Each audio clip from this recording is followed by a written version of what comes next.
Ang mensahe ko sa daddy ko, di, kung saan ka man naroon, huwag mo kaming abayaan, i-guide mo kami hanggat makuha ang hustisya ng iyong pagkamatay. Emosyonal si Kerwin Espinosa habang binabalikan kung paanong binaril ang amang si dating Albuera Mayor Ronaldo Espinosa na kahit nakakulong na sa Baybay City Provincial Jail. Hindi na niya nadepensahan ng sarili sa korte kaugnay ng bintang na illegal drug possession para umano sa hustisya ng amang biktima raw ng EJK o extrajudicial killings, kaya tumistigo sa Quad Committee ng Kamara ang nakababatang Espinosa.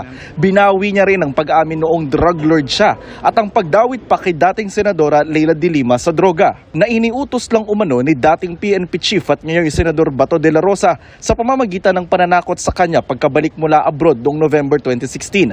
Kailan lang nang ipawalang sala si de Lima ng iba't ibang korte sa lahat ng hinarap niyang kaso. So, sabi naman ni Bato, Kerwin, para magkaintindihan tayo at para walang mangyari na masama sa iyo o sa pamilya mo o sa membro ng pamilya mo, sumunod ka na lang sa plano. Idiin si Peter Lim at si Leila de Lima na kasali sa droga. Supplier si Peter Lim, isa sa supplier ng droga si Peter Lim dito sa Pilipinas, at si Ma'am Leila, protector sa mga illegalista sa nagbebenta ng droga.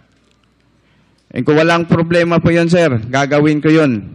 Ipinakausap pa umano sa kanya ni Bato si Ronnie Dayan, ang driver bodyguard noon ni de Lima.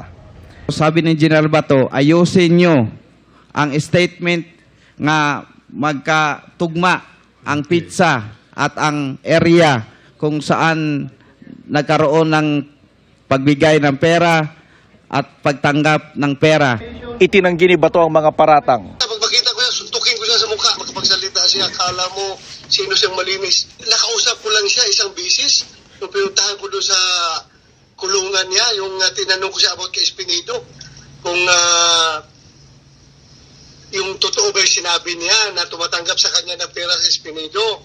Ang totoo daw ay kapag i-text siya sa Espinido, hindi daw sumasagot. Ang sinasagot daw mga Bible verses. From my heart, I ask, sorry. Sorry talaga po, ma'am. Handa po akong harapin kung ano ang plano mo sa akin po. Sir, Bato de la Rosa, sana po magbago na tayo. Iwasan natin na gumagawa lang ng senaryo dahil sa politika. Mr. Duterte, sana po i-validate nyo po bawat report na marinig mo sa iyong paligid. Sinama pa ni Bato si Lovely Impal, Peter Ko, Peter Lim, Ching Biloso, General Luot, nitingog si Joby na isali daw si Congressman Richard.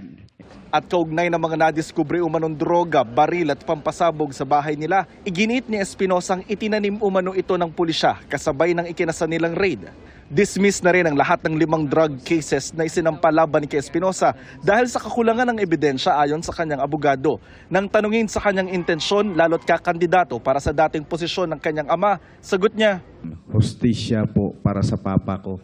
Kaya kong talikuran yang politika. I am willing to withdraw. Ginagawa ko to na lumutang dito sa Quadcom kasi napanood ko marami nang lumutang na mga biktima sa EJK. At kaya umano inilagay silang mag-ama sa narco-list ni dating Pangulong Rodrigo Duterte. Kasi hindi po kami supporter ni Presidente Duterte nung kapanahunan na tumakbo ang papa ko.